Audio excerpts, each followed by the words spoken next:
ایران پہ کبھی بھروسہ نہ کرنا، خدا کی قسم جو کربلا میں حسین کے نہیں ہوئے وہ ہمارے نہیں ہو سکتے،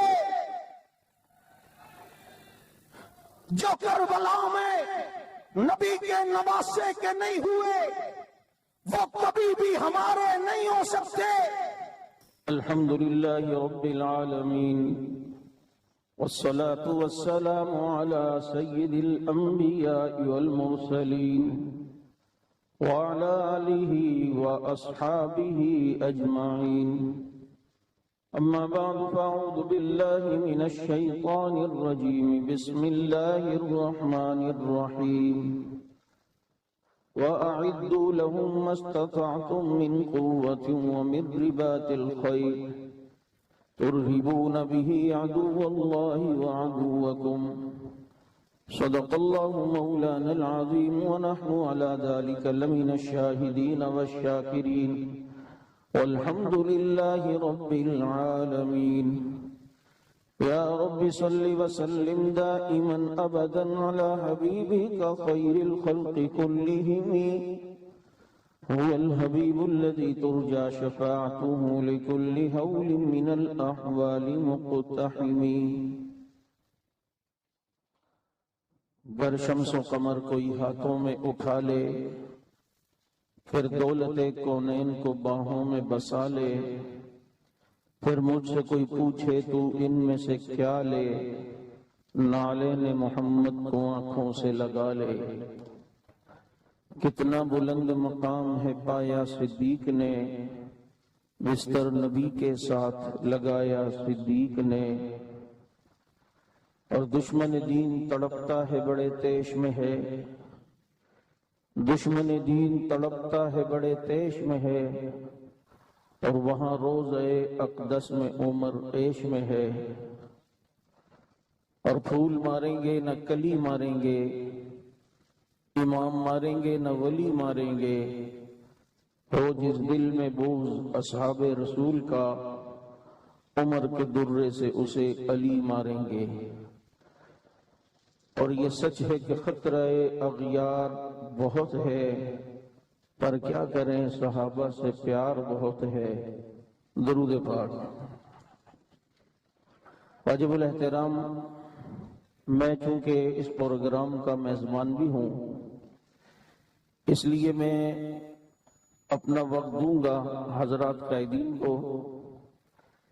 میں تمام معزز مہمانوں کا ایک تو شکریہ ادا کرنا چاہتا ہوں، خصوصاً اسٹیج پر موجود حق سچ کی نشانی حضرت علامہ مسعود الرحمن عثمانی صاحب دامت برکاتہم العالیہ کا،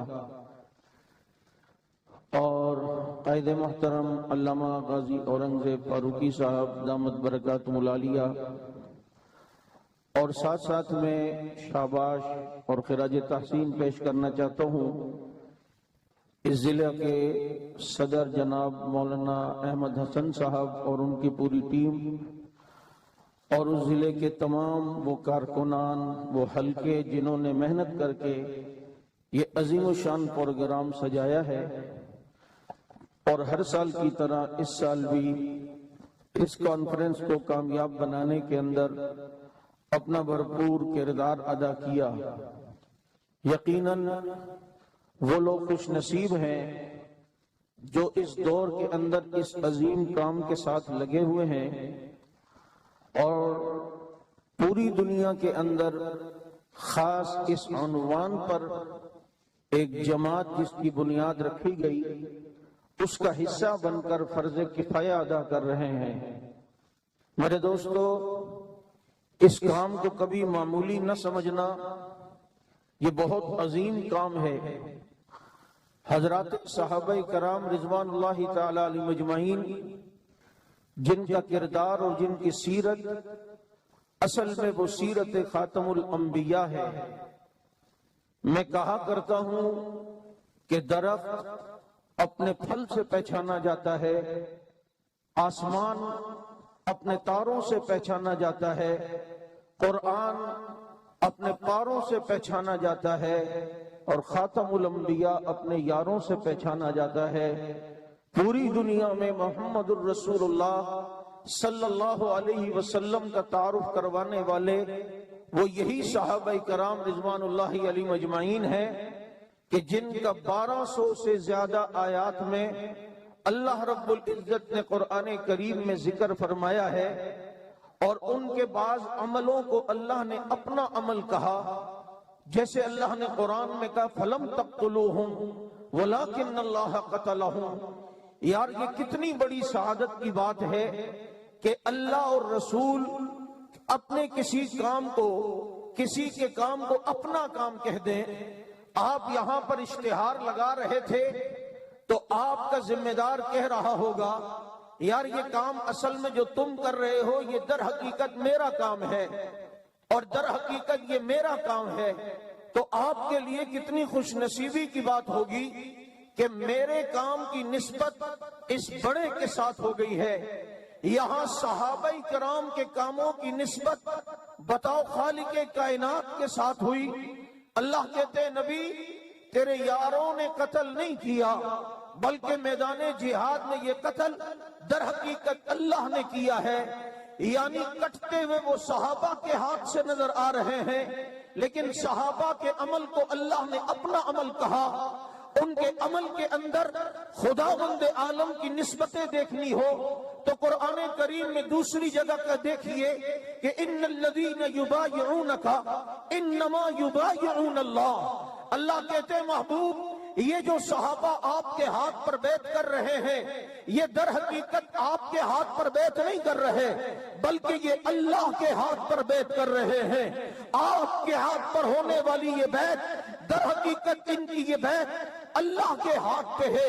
یعنی کتنا گہرا ربط ہے اللہ رسول اور درمیان میں صحابہ۔ ادھر صحابہ کا ہاتھ ہے، اللہ کے نبی کا ہاتھ نیچے ہے۔ آپ کو پتا ہے جو بیعت لیتا ہے اس کا ہاتھ نیچے ہوتا ہے، اور جو بیعت کر رہا ہوتا ہے اس کا ہاتھ اوپر ہوتا ہے۔ اب یہ نبی کے ہاتھ پہ ہاتھ رکھ کر بیعت کرتے ہیں، یہ منظر اتنا پیارا ہے۔ اللہ کہتے ہیں ید اللہ فوق ایدیہم، اللہ کا ہاتھ ان سب کے ہاتھوں پر ہے۔ یعنی نیچے مصطفیٰ کا ہاتھ، اوپر خدا کا ہاتھ، درمیان میں صحابہ کا ہاتھ۔ لم فصام لہا، یہ وہ مضبوط کڑے میں ہے کہ جس سے کوئی طاقت ہلا نہیں سکتی، جس کڑے کو کوئی توڑ نہیں سکتا۔ اور تیسری جگہ دیکھیں عجیب انداز میں صحابہ کرام کی حوصلہ افزائی کی۔ میں نے قرآن کریم کی آیت پڑھی کہ دشمن کے مقابلے میں اپنی محنت، اپنی تیاری پوری طرح کر کے رکھو۔ کیوں؟ ترہبون بہ عدو اللہ وعدوکم، تاکہ اللہ کے دشمنوں پر اور تمہارے دشمنوں پر رعب طاری ہو۔ کیا عجیب بات ہے، یہاں اللہ نے صحابہ کے دشمنوں کو اپنا دشمن کہا، صحابہ کے دشمنوں کو رب نے اپنا دشمن کہا۔ صحابہ اکرام کا جو دشمن ہے قرآن کہتا ہے وہ در حقیقت رب کا دشمن ہے۔ جو صحابہ سے بغض رکھتا ہے وہ در حقیقت رب سے بغض رکھتا ہے۔ جو صحابہ کے مقابلے میں آتا ہے در حقیقت وہ رب کے مقابلے میں آتا ہے۔ تو مجھے بتاؤ جو رب کے مقابلے میں آئے کبھی کامیاب ہو سکتا ہے، کبھی بھی کامیاب نہیں ہوگا۔ رب کے مقابلے میں آئے گا تو ایسی پٹائی ہوگی، ایسی پٹائی ہوگی کہ ہاتھ بھی اسی کا ہوگا، سینہ بھی اسی کا ہوگا، خنجر بھی اسی کا ہوگا، کمر بھی اسی کی ہوگی، تلوار اور کچھری بھی اسی کی ہوگی، سر بھی اسی کا ہوگا۔ اور یہ دشمنی رب کی طرف سے چلتی ہے، اور آسمان پر فطرت قدرت کہتے ہوئے ہنستی ہے کہ ہو جس دل میں بغض صدیق کا فاروق کا ہے، یہی بہتر وہ سینہ سدا پٹتا رہے۔ تو جو صحابہ کا دشمن وہ کس کا دشمن؟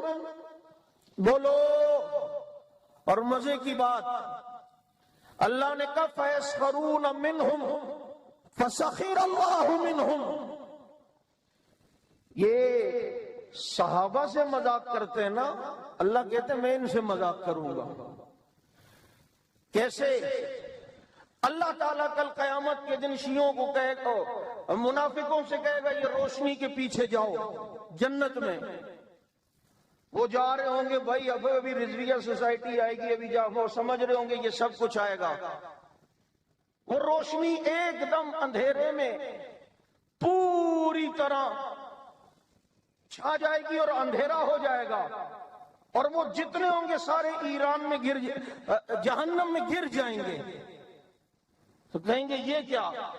ہم تو سمجھ رہے تھے روشنی ہے، جنت لے کے جا رہے ہیں، یہ تو یہاں چلے گئے۔ آواز آئے گی یہ اللہ کا مذاق ہے، تم نبی کے یاروں سے مذاق کرتے تھے، تم ان کا مذاق اڑاتے تھے، تم ان کی باتوں پر ہنستے تھے، تم نے کبھی احد کے مسئلے پہ ان پر اعتراض کیا، تم نے کبھی فدق کے مسئلے پر ان کا مذاق بنایا، تم نے کبھی گاڑی کے 3 پینڈلوں کی مثال دے کر ان کا مذاق بنایا، تم نے ان کے ساتھ مذاق کیا۔ آج یہ تمہارے ساتھ مذاق ہوگا تاکہ دنیا کو پتا چلے عدو اللہ و عدوکم، جو صحابہ کا دشمن ہے وہ در حقیقت اللہ کا دشمن ہے۔ آج دیکھ لو، بس میں بات ختم کرتا ہوں۔ یہ بات میں نے ویسے جمعے میں کرنی تھی، لیکن ابھی بھی بتلا دوں، اس وقت فلسطین کی جو صورتحال ہے وہ آپ کے سامنے، اور یہاں سے ایران دھمکیاں دے رہا ہے، میں یہ کر دوں گا، میں وہ کر دوں گا، بس یہ کر دوں گا ہی ہے، کرتا ہوں نہیں ہے۔ یہ مظاہرے میں 2 زمانے ہوتے ہیں، مستقبل بھی حال بھی۔ یہ ایران کا ہمیشہ مستقبل کا منظر دیکھو گے، حال کا کچھ بھی نہیں دیکھو گے۔ اب یہ سب کچھ ہو رہا ہے، بلکہ مجھے پتا چلا یہاں ایک منافق ملا نے اس جمعے تقریر کی ہے اور کہتے کیا ہیں جو صحابہ کے دشمنوں کو للکارتے ہیں اور شیعوں کو کافر کہتے ہیں، وہ کہاں ہیں؟ دیکھ لو، اب خالی ایران کے علاوہ کوئی اور ہے جو اسرائیل کے مقابلے میں آیا ہے؟ جاہل بٹا جاہل، پاگل بٹا پاگل، احمق بٹا احمق، تجھے اب بھی سمجھ نہیں آئی کہ اس کا ایک میزائل کبھی وہاں گیا؟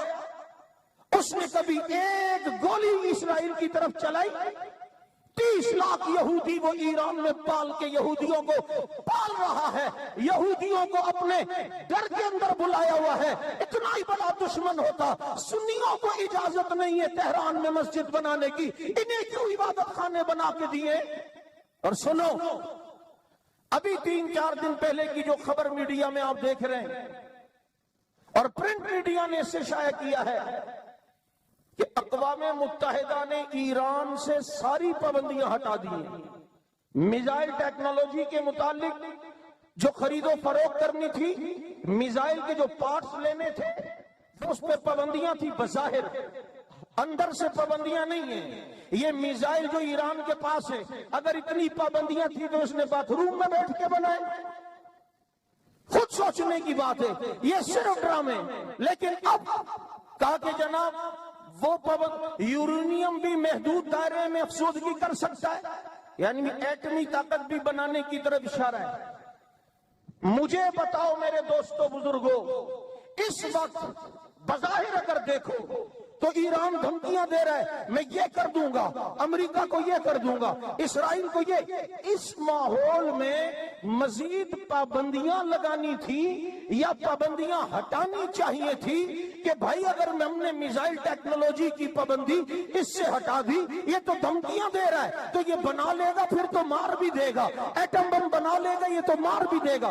اس ہفتے اس پر سے تمام پابندیوں کا ہٹنا کیا اشارہ ہے، کیا دلیل ہے، کس طرف تمہارا ذہن لے کے جا رہا ہے؟ اس نے کوئی بہت بڑا کام اسرائیل اور امریکہ کے لیے کیا ہے جس کے بلبوتے پر اب اسے یہ انعام دیا گیا ہے۔ تم سمجھو یا نہ سمجھو، تم ہماری بصیرت کو سمجھو یا نہ سمجھو، لیکن یاد رکھو حق نواز جو کہہ کر گیا تھا وہ ہو کر رہا ہے۔ اس نے 4 پیشنگوئیاں کی ہیں، ابھی تک وہ جتنی ہے تقریباً سامنے ہوتی ہوئی نظر آئی۔ یہ پیشنگوئی بھی اسی کی ہے کہ ایران اسرائیل سے کبھی بھی نہیں لڑے گا، اس کی تمام میزائل ٹیکنالوجی یہ صرف اسلامی ممالک کے خلاف ہے، کسی کفریہ طاقتوں کے خلاف نہیں۔ اگر ایسی بات نہیں ہے تو میں چیلنج کرتا ہوں، مجھے بتاؤ آج تک اس قوم نے کبھی کسی کفریہ ممالک پر حملہ کیا ہو تو بتاؤ، ایک دفعہ بتاؤ، کوئی ایک واقعہ بتاؤ۔ ہمیشہ اسلامی ممالک پہ حملہ کیا۔ فاطمین نے آ کر بیت اللہ پر حملہ کیا، خلافت عثمانیہ کے خلاف ایران کھڑا تھا، آپ بتاؤ نا شام نے کیا کر دیا ہے، عراق میں اس نے کیا کیا ہے، لبنان کے اندر حزب اللہ کو وہ استعمال کر رہا ہے، حوثی باغیوں کے ذریعے سے یمن کے راستے پر سعودیہ کے حالات کو خراب کر رہا ہے، ماضی میں بھی کبھی اس نے کفر کے خلاف مقابلہ کیا ہے۔ تو بتاؤ، میں اداروں کو بھی کہنا چاہتا ہوں، ہمیں پتہ ہے تمہاری نظریں ان پر ہیں اور تم انہیں جانتے ہو کہ یہ پاکستان کے اسی طرح دشمن ہے کہ جیسے اسرائیل اور انڈیا ہے، لیکن اگر کسی کے دل میں ہمدردی ہے، ہم برادرانہ مشورہ دیتے ہیں، پاکستان کے محب ہوتے ہوئے ایک مشورہ دیتے ہیں، ایران پہ کبھی بھروسہ نہ کرنا، خدا کی قسم جو کربلا میں حسین کے نہیں ہوئے وہ ہمارے نہیں ہو سکتے، جو کربلا میں نبی کے نواسے کے نہیں ہوئے وہ کبھی بھی ہمارے نہیں ہو سکتے۔ آپ مجھے بتاؤ، ڈاکٹر عبد القدیر خان پر جو حالات آئے تھے اور پاکستان کا ایٹمی پلانٹ اور ایٹمی پلان جو خطرے میں آیا تھا مشرف کے دور میں، کیونکہ ایران نے یہ بات لیک کی تھی کہ ہمیں ایٹمی طاقت کے سلسلے میں کچھ چیزیں پاکستان نے فراہم کی ہیں، یہ وہ بقا ہے۔ اس کے بعد بین الاقوامی دباؤ پاکستان پر آیا اور انہوں نے وہ سارا ملبہ ایٹمی پلان کو بچانے کے لیے ڈاکٹر عبد القدیر پر ڈالا۔ یہ بھی اس بیچارے کی قربانی تھی کہ اس نے اپنے اوپر سب کچھ سہ لیا، ملک کو وہ پھر بھی بچا کے چلا گیا ہے۔ آپ مجھے بتاؤ، یہ دھوکہ دینے والا تمہارا پڑوسی ملک تھا یا نہیں تھا؟ اس لیے اس اسرائیل اور فلسطین کی جنگ میں کوئی بھی ایران اور حزب اللہ پر بھروسہ نہ کرے۔ یہ حزب اللہ نہیں، یہ لعنت اللہ ہے۔ یہ حسن نصر اللہ نہیں ہے، یہ لعنت اللہ ہے۔ انہوں نے کس طریقے، میرے پاس ابھی وقت نہیں تفصیل میں بتاتا، کیا کچھ انہوں نے وہاں نہیں کیا اور کس کس طرح مسلمانوں کو دھوکہ دیا ہے۔ میرے دوستو، بس اتنا کہنا تھا، اور یہ پیغام آپ نے ان لوگوں کو بھی پہنچانا ہے جو آج تک ایران کی ہمدردیاں لے کے بیٹھے ہیں کہ بتاؤ، اس جنگ کے ماحول میں جبکہ ایک طرف اسرائیل اور امریکہ آیا ہوا ہے اور بظاہر ایران ان کا دشمن لگا ہوا ہے، ایسے موقع پر دشمن سے پابندیاں، وہ بھی اسلحے کی، عسکریت کی پابندیاں ہٹانا کس معنی میں ہے؟ اسی معنی میں ہے جو میری زبان میں کہتے ہیں کہ کریدی کتی چورا نال مل گئی ہے۔ گھر کی کتی کس کے ساتھ مل گئی؟ چوروں کے ساتھ مل گئی۔ آؤ ان کی اس نفاق کو پہچانو، اور اہل سنت والجماعت آپ کو آپ کی قیادت جس قسم کی کال دے، آپ نے اس پر لبیک کہتے ہوئے آنا ہے۔ آنے والے اتوار کو انشاءاللہ العزیز شارع فیصل سے پریس کلب تک ہماری تحفظ قبلہ اول اور اظہار یکجہتی فلسطین مارچ ہوگا، اور اتنا بڑا مارچ ہوگا کہ تمام مذہبی جماعتوں کا ریکارڈ انشاءاللہ ہم توڑ کر بتائیں گے، اور بتائیں گے قبلہ اول سے حقیقی تعلق اسی کا ہے جس کا تعلق قبلہ اول کے فاتح فاروق اعظم سے جن کا تعلق ہے۔ قبلہ اول کے محافظ وہی ہیں کہ جو اسی عقیدے کے ہو جس عقیدے کا قبلہ اول کا فاتح صلاح الدین ایوبی تھا۔ صلاح الدین ایوبی بھی صحابہ کا ماننے والا تھا، چنانچہ ان کے محافظ اصل وہی ہوں گے جو اسی عقیدے کے ہوں گے۔ جس مذہب کے اندر مسجد اقصی، جس مذہب کے اندر قبلہ اول زمین پر ہے ہی نہیں، آسمانوں پر ہے۔ تمہیں پتہ ہے یہ جو قبلہ اول کی رٹ لگا کر ایران اور اس کے گماشتے دھوکے دے رہے، تم اپنی کتابوں سے کیا بتا سکتے ہو کہ مسجد اقصی تمہارے عقیدے میں وہی ہے جو زمین پر ہے؟ میں تمہاری کتابوں سے دکھا سکتا ہوں تمہارے یہاں جو زمین پر مسجد اقصی ہے وہ اصل نہیں ہے، وہ اصل میں آسمانوں پر ہے۔ جب آسمانوں پر ہے تو جلوس بھی اوپر جا کے نکال، نیچے نہیں۔ اللہ کرے تو اوپر چلا جائے جلوس نکالنے کے لیے، جب اس مذہب میں قبلہ اول زمین پر ہے ہی نہیں تو یہ پاگل تم کسی اور کو بناؤ، ہمیں نہیں بنا سکتے۔ آئیے اس عظمت اصحاب رسول کے لیے اور تحفظ عقائد اہل سنت کے لیے میدان عمل میں یہ کہتے ہوئے آؤ کہ فنا فی اللہ کی تہ میں بقا کا راز مضمر ہے، جسے مرنا نہیں آتا اسے جینا نہیں آتا۔ وما علینا الا البلاغ۔